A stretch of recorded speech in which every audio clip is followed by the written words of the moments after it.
Hello, Mark. My name is Tina. My number is 15. I'm a sophomore at NCUE. Today, I'm going to read a speech called Teach Every Child About Food from Jamie Oliver. Sadly, in the next 18 minutes, when I do our chat, 4 Americans that are alive will be dead through the food that they eat. My name is Jamie Oliver. I'm 34 years old. I'm from Essex in England, and for the last 7 years, I've worked fairly tirelessly to save lives in my own way. I'm not a doctor. I'm a chef. I don't have expensive equipment or medicine. I use information, education. I profoundly believe that the power of food has a primal place in our homes that binds us to the best bits of life. We have an awful reality right now. America, you are at the top of your game. This is one of the most unhealthy countries in the world. Can I please just see a raise of hands for how many of you have children in this room today? Put your hands up. You can continue to put your hands up, aunties and uncles as well. Most of you, okay. We, the adults of the last 4 generations, have blessed our children with the destiny of a shorter lifespan than their own parents. Your child will live a life 10 years younger than you because of the landscape of food that we've built around them. 2/3 of this room today in America are statistically overweight or obese. You lot, you're all right, but we'll get you eventually. Don't worry. Later. The statistics of bad health are clear, very clear. We spend our lives being paranoid about death, murder, homicide, you name it. It's on the front page of every paper. CNN. Look at homicide at the bottom. For God's sake, right? Later. Applause. Every single one of those in the red is a diet-related disease. Any doctor, any specialist will tell you that. Fact, diet-related disease is the biggest killer in the United States. Right now, here today, this is a global problem. It's a catastrophe. It's sweeping the world. England is right behind you, as usual. Later. I know they were close, but not that close. We need a revolution. Mexico, Australia, Germany, India, China all have massive problems of obesity and bad health. Think about smoking. It costs way less than obesity now. Obesity costs you Americans 10% of your health care bills. $150 billion a year. In 10 years, it's set to double. $300 billion a year. Let's be honest, guys, you haven't got that cash. Later, I came here to start a food revolution that I so profoundly believe in. We need it. The time is now. We're in a tipping point moment. I've been doing this for 7 years. I've been trying in American for 7 years. Now is the time when it's right for the picking. I went to the eye of the storm. I went to West Virginia, the most unhealthy state in America. Or it was last year. We've got a new one this year, but we'll work on that next season. Letter. Huntington, West Virginia. Beautiful town. I wanted to put heart and soul in people. Your public around the statistics that we've become so used to. I want to introduce you to some of the people that I care about. Your public, your children. I want to show a picture of my friend, Brittany. She's 16 years old. She's got 6 years to live because of the food that she's eaten. She's the third generation of Americans that hasn't grown up within a food environment where they've been taught to cook at home or in school, or her mom or her mom's mom. She has 6 years to live. She's eaten her liver to death. Stancy, the Edwards family. She's a normal family. Guys, Stancy does her best. But she's third generation as well. She was never taught to cook at home or at school. The family's obese. Justin here, 12 years old. He's 350 pounds. He gets bullied. For God's sake. The daughter there, Kathy, she's 4 years old. She's obese before she even gets to primary school. Marissa, she's all right. She's one of your lot. But you know what? Her father, who was obese, died in her arms. And then the second most important man in her life, her uncle, died of obesity. And now her stepdad is obese. You see, the thing is, obesity and a diet-related disease doesn't just hurt people that have it. It's all of their friends, families, brothers, sisters. Pastor Steve, an inspirational man, one of my early edits in Huntington, West Virginia. He's at the sharp knife edge of this problem. He has to bury the people, okay? And he's fed up with it. He's fed up with burying his friends, his family, his community. Come winter, 3 times as many people die. He's sick of it. This is preventable disease. Waste of life. By the way, this is what I get buried in. We are not geared up to do this. Can't even get them out the door. And I'm being serious. Can't even get them there. Forklift. Okay, I see it as a triangle, okay? This is our landscape of food. I need you to understand it. You probably heard all this before. Over the last 30 years, what's happened that's ripped the heart out of this country? Let's be frank and honest. Well, modern day life. Let's start with the main street. Fast food has taken over the whole country. We know that the big brands are some of the most important powerful powers in this country. Science. Supermarkets as well. Big companies.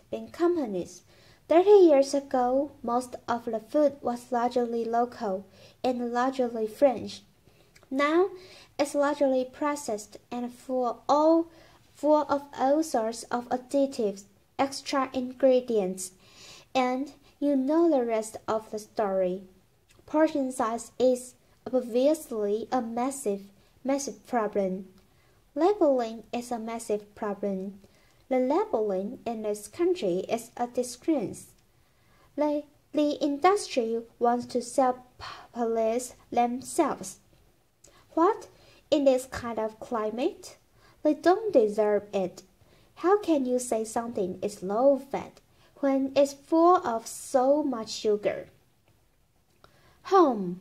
The biggest problem with the home is that it used to be the heart of pacing on food culture, what made our society. That is not happening anymore. And you know, as we go to work and as life changes, and as life always evolves, we kind of have to look at it holistically. Step back for a moment. and readjust the balance. It hasn't happened for 30 years, okay? I want to show you a situation that is very normal right now. The Edwards family video, Jamie Oliver. Let's have a talk. This stuff goes through you and your family's body every week. And I need you to know that this is going to kill your children early. How are you feeling? Stancy, just feeling really sad and depressed right now. But you know, I want my kids to succeed in life, and this isn't going to get them there. But I'm killing them. J.O., yes, you are, but we can stop that. Normal. Let's get on schools, something that I'm very much a specialist in. Okay, school. What is school? Who invented it? What's the purpose of school? School was always invented to arm us with the tools to make us creative, do wonderful things, make us earn a living, etc., etc. You know, it's been kind of in this sort of tight box for a long time. Okay, but we haven't really involved it to deal with the health catastrophes of America. Okay? School food is something that most kids, 31 million a day, actually have twice a day, more than often. Breakfast and lunch, 180 days of the year. So you could say that school food is quite important, really, judging the circumstances. Later, before I crack into my rant, which I'm sure you are waiting for. Later, I need to say one thing, and it's so important hopefully, the magic that happens and unfolds in the next 3 months. The lunch ladies, the lunch cooks of America, I offer myself as their ambassador. I'm not slagging them off. They are doing the best they can do. They are doing their best. But they are doing what they are taught, and what they are being taught to do is run. The system is highly run by accountants. That's not enough, or any food knowledgeable people in the business. There's a problem. If you are not a good expert, and you've got tight budgets and it's getting tighter, then you can be creative. You can duck and dive and write different things around things. If you are an accountant and a box sticker, the only thing you can do in these circumstances is buy cheaper shit. Now, the reality is the food that your kids get every day is fast food. It's highly processed. There's not enough French food in there at all. You know, the amount of additives, numbers, ingredients you wouldn't believe. There's not enough veggies at all. French fries are considered a vegetable pizza for breakfast. They don't even get crockery. Knives and forks. No, they're too dangerous. They have scissors in the classroom, but knives and forks, no. And the way I look at it is, if you don't have knives and forks in your school, you are purely endorsing, from a state level, fast food because it's handheld. And yes, by the way, it is fast food. It's sloppy joes, it's burgers, it's wieners, it's pizzas, it's all of that stuff. Science. 10% of what we spend on healthcare, as I said earlier, is on obesity. And it's going to double. We are not teaching our kids. There's no statutory right to teach kids about food. Elementary or secondary school, okay? We don't teach kids about food, right? And this is a little clip from an elementary school, which is very common in England. Video. Who knows what this is? Child. Potatoes. Jamie Oliver. Potato? So you think these are potatoes? Do you know what that is? Do you know what that is? Child, broccoli. J.O., what about this? Our good old friend. Child, celery. J.O., no, what do you think this is? Child, onion. J.O., onion. No. J.O., immediately you get a really clear sense of. Do the kids know anything about where food comes from? Who knows what that is? Child, pear. J.O., what do you think this is? Child, I don't know. J.O., if the kids don't know what stuff is, then they will never eat it. Later. J.O., normal, England and America. England and America. Guess what fixed that? 2 1-hour sessions. We've got to start teaching our kids about food in schools. Period. Applause. I want to tell you about something that kind of epitomizes the trouble that we are in, guys, okay? I want to talk about something so basic as milk. Every kid has the right to milk at school. Your kids will be having milk at school, breakfast and lunch, right? They'll be having 2 bottles, okay? And most kids do. But milk ain't good enough anymore. Don't get me wrong, I support milk. But someone at the milk board probably paid a lot of money for some geezer to work out that if you put lots of flavoring, colorings, and sugar in milk, more kids will drink it, yeah? Obviously, now that's going to catch on the apple board is going to work out that if they make toffee apples, they will eat more as well. Do you know what I mean? For me, there isn't any need to flavor the milk, okay? There's sugar in everything. I know the ins and outs of those ingredients. It's in everything. Even the milk hasn't escaped the kind of modern-day problems. There's our milk. There's our carton. In that is nearly as much sugar as one of your favorite cans of fizzing pop. And they're having 2 a day. So let me just show you. We've got 1 kid here having, 8 tablespoons of sugar a day. That's your week. That's your month. And I've taken the liberty of putting in just the 5 years of elementary school sugar, just from milk.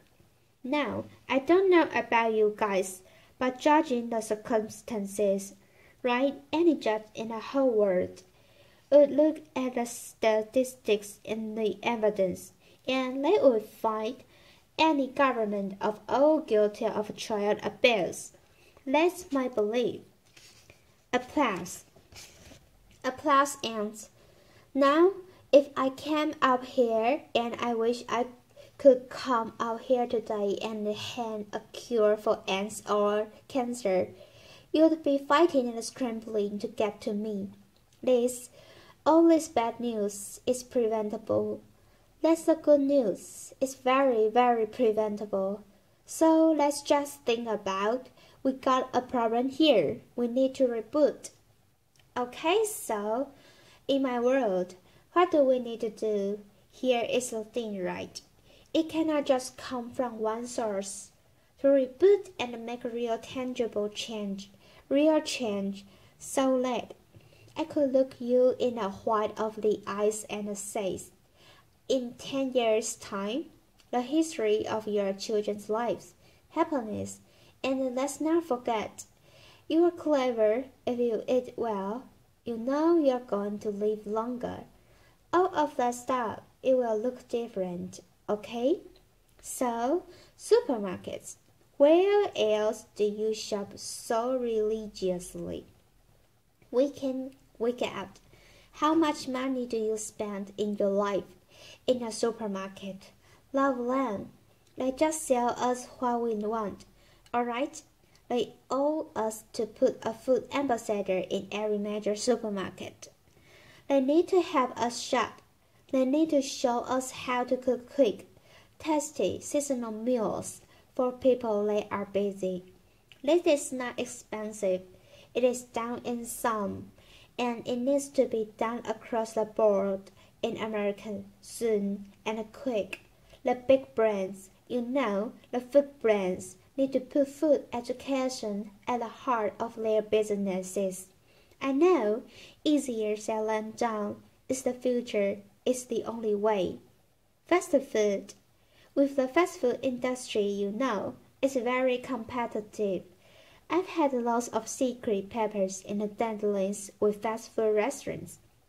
I know how they do it.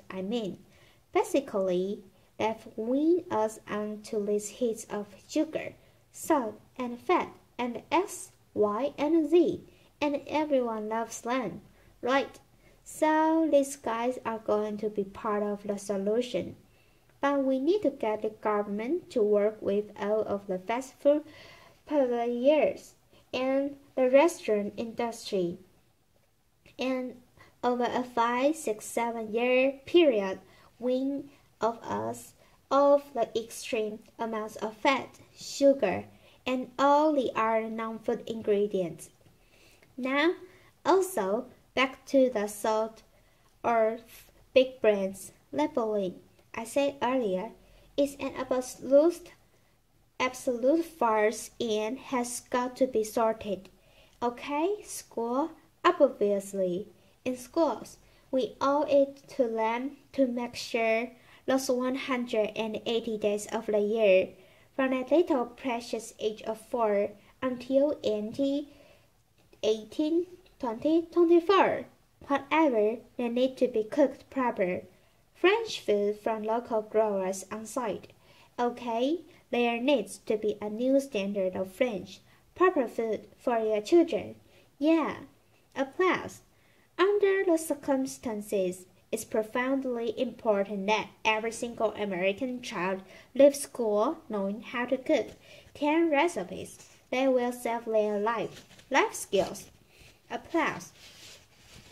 That means that they can be students, young parents, and be able to sort of duck and dive around the basics of cooking, no matter what recession hits them next time. If you can cook, recession money doesn't matter. If you can cook, time doesn't matter. The work plans, we haven't really talked about it. It's now time for corporate responsibility to really look at what they feed or make available to their staff. The staff are the mouths and the dads of America's children. Marissa, her father died in her hand. I think she'd be quite happy if corporate America could start feeding their staff properly. Definitely, they shouldn't be left out. Let's go back to the home. Now, look, if we do all this stuff, and we can, it's so achievable. You can care and be commercial, absolutely, but the home needs to start passing on cooking again. For sure, passing on as a philosophy. And for me, it's quite romantic. But it's about if one person teaches 3 people how to cook something, and they teach 3 of their mates. That only has to repeat itself 25 times, and that's the whole population of America. Romantic, yes, but most importantly, it's about trying to get people to realize that every one of your individual efforts makes a difference. We've got to put back what's been lost. Huntington's Kitchen, Huntington, where I made this program. We've got this prime time program that hopefully will inspire people to really get on this change. I truly believe that change will happen. Huntington's Kitchen, I work with a community. I work in the schools. I've found local suitable funding to get every single school in the area from the junk until the French food, $6.5 grand per school. Applause. That's all it takes, $6.5 grand per school. Then the kitchen is 25 grand a month. Okay, this can do 5,000 people a year, which is 10% of their population, and it's people on people. It's local cooks teaching local people. It's free cooking lessons, guys, in the ministry. This is real, tangible change around America. If we just look back now, there's plenty of wonderful things going on. There's plenty of beautiful things going on. There are angels around America doing great things in schools, from to school setups, garden setups, education. There are amazing people doing this already. The problem is they all want to roll out what they are doing to the next school, but that's not no case. We need to recognize the expert and the angels quickly, identify them, and allow them to easily find the resource to keep rolling out what they are already doing and doing well. Businesses of America need to support Mr. Obama to do the things that she wants to do. Applause. And look, I know it's weird having an English person standing here before you talking about all this. All I can say is I care, I'm a father, and I love this country. And I believe truly, actually, that if change can be made in this country, beautiful things will happen around the world. If America does it, other people will follow. It's incredibly important. Audience, yeah, applause. When I was in Huntington trying to get a few things to work when they weren't, I thought, if I had a magic wand, what would I do? And I thought, you know what, I'd just love to be put in front of some of the most amazing movers and shakers in America. And a month later, Ted phoned me up and gave me this award. I'm here, so my wish. Dyslexia, so I'm a bit slow. My wish is for you to have a strong, suitable movement to educate every child about food, to inspire families to cook again, and to empower people everywhere to fight obesity. Applause. Thank you. Applause continues.